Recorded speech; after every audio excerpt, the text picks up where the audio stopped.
All right, let's shift gears now to the RNC. We're learning some interesting news just this morning in a new interview that Donald Trump gave to the Washington Examiner. Let's go ahead and put this up there on the screen. This was an interview given to Selena Zito. You guys may remember her. She was really gained fame in 2016 for covering Trump rallies. She actually was present at Butler, Pennsylvania, and has an interesting interview here with the former president, who is rewriting his convention speech, quote, to focus on unity, not Biden. So I'm going to read a little bit from the interview, just because it is very Trumpian in its speech. Quote, he says, "The speech that I was going to give on Thursday was going to be a humdinger," he said.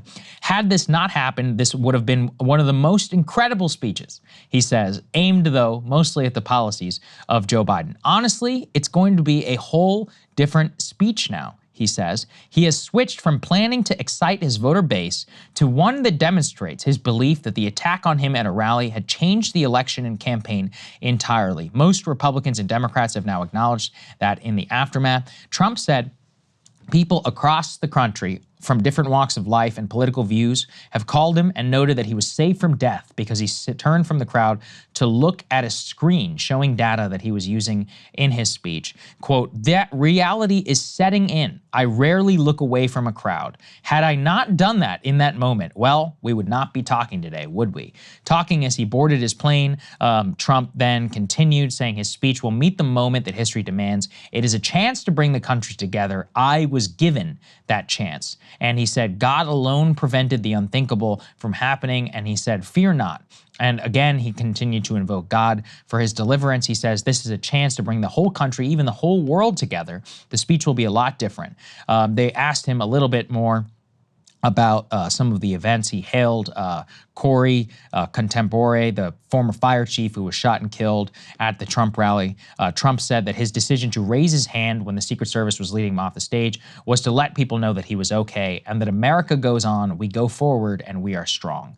Of the photograph, he said he believed it was an iconic image. He said that when he stood up and he saw the crowd had not moved, he needed to tell them that he and the country were going to be okay.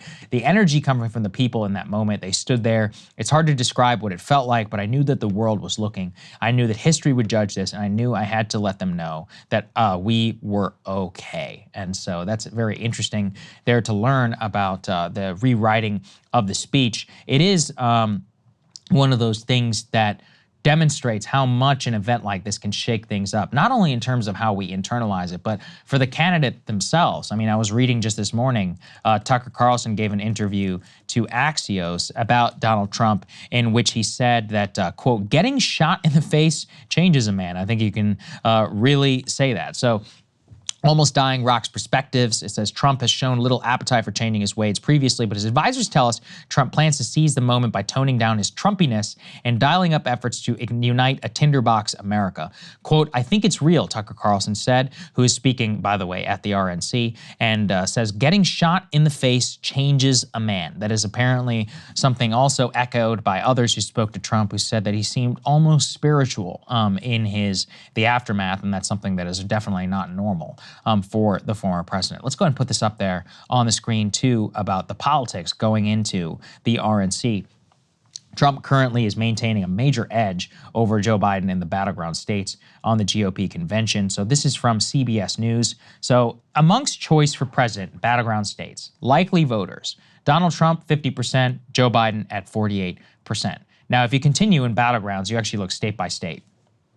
This is, again, likely voters. Michigan, 51-49 for Trump. Pennsylvania, 51-49 for Trump. Wisconsin, 51-49 for Trump. These are all must-win states for Joe Biden. And in fact, their own campaign has basically admitted that's the whole ballgame. They're not even going after Georgia. They're not even going after Arizona. They're basically sacrificing Nevada. And this will tell you why.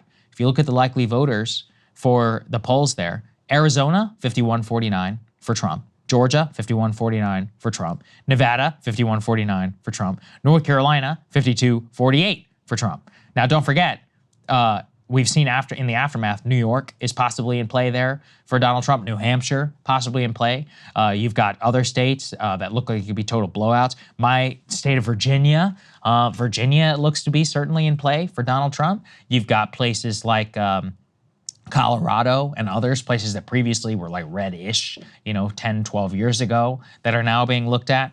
And if you look at the share of people who definitely will vote, this is another place where you see major enthusiasm. And that's one place, by the way, a lot of people said, Trump is going to get an approval bump from this assassination. Well, if you look I'm just talking history. If you look back, Ronald Reagan, he definitely got a major bump from his attempted assassination. But after about 2 months and he was healthy, it equalized out.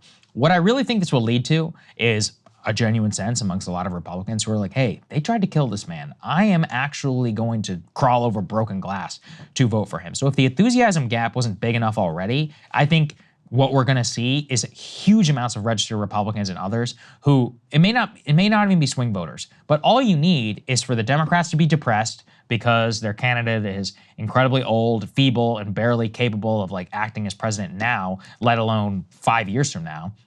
But you also have your candidate who they literally tried to kill. Somebody tried to kill him and he barely survived. Well, in that situation, it doesn't take a genius to figure out that a lot of people are going to be crawling out of the woodwork who are registered Republicans who may previously have been on the fence about him. And if we continued down this path of mental and cognitive health, well, if you ask registered voters, do you think that Biden has the cognitive health to serve as president? Only 28% say yes. 71% say no. It's basically 50-50 whenever it comes to the chance of Trump. Choice for president. Does Biden have the mental health to serve? 89% of Democrats say actually that Biden does. 32% say Biden does not. But if you look again at the registered and the likely voters and you look at the overall picture, very, very different. Now, even amongst Democrats, though, there is a big divide. You have some 52% who say he should continue running in the race after, and that's actually gone down since the debate.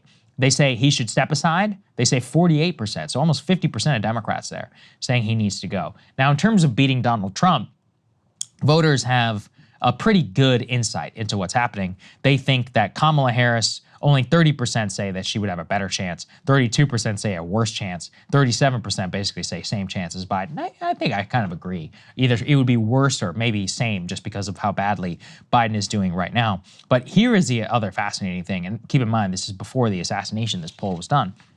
Attempted assassination. 53% of Republicans say they are excited to vote for Donald Trump. 33% say satisfied, and only 14% say they are disappointed. There are a full third of Republicans back in 2016 who said that they were disappointed and or upset about having to vote for Donald Trump.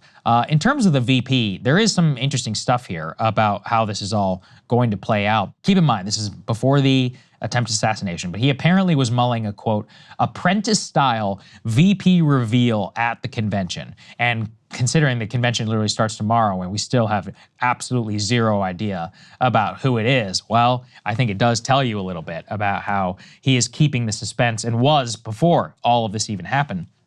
Now, what they said is all of the finalists are expected to be at the convention. Trump has decided, obviously, to keep this quiet over the weekend and the attempted assassination happened. Trump's team themselves, they have no idea. They said nobody knows. They said, for instance, that for the record, I don't know who it is. That's from the freaking campaign manager, Chris LaCivita. Trump was asked about this on Thursday. He says, I would love to do it at the convention or just slightly before the convention, like Monday. Today is Monday, so we'll see. We don't actually know. And in terms of how it would be revealed, the idea behind it is basically to have this mystery person behind the stage. Nobody knows who it is, and then they walk out onto the stage. And that is the big revelation to everybody at the RNC and also to everybody at home. Now, we actually have some polling, kind of interesting, about who Republicans want to be the running mate.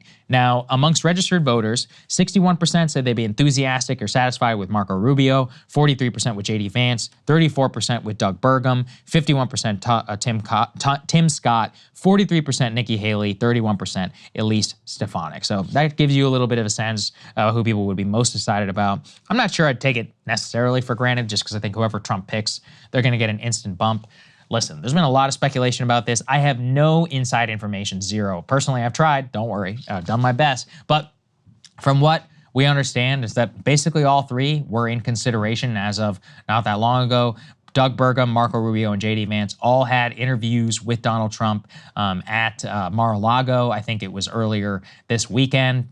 All of them have received vetting paperwork. The donors really don't want Trump to pick J.D. Vance. Apparently, Rupert Murdoch, the owner of Fox News and of the Wall Street Journal, has been pushing Trump hard to pick Doug Burgum. Marco Rubio, I'm not sure he has a major donor constituency, but I know for certain donors like Paul Singer and others, major backers of him. J.D. Also, though, is developed a close relationship with Donald Trump Jr.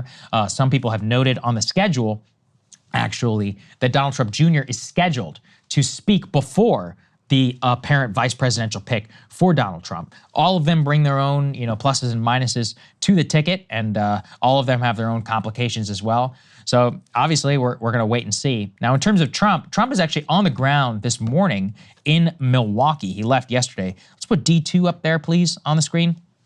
Trump put out a truth yesterday. He says, based on yesterday's terrible events, I was going to delay my trip to Wisconsin and the Republican convention by 2 days. But I have decided that I cannot allow a shooter or potential assassin to force change or scheduling or anything else. Therefore, I will be leaving for Milwaukee as scheduled at 3:30 p.m. That was put out yesterday. And there was video that was released that actually showed him on the ground already in Milwaukee. There's also been a reaction from the Trump campaign.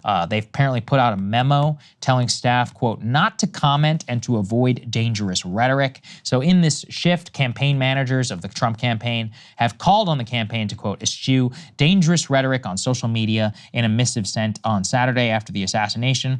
They wrote, we urge you to recognize the political polarization in this heated election. If something looks or feels off, flag it immediately for leadership or an on-site security team.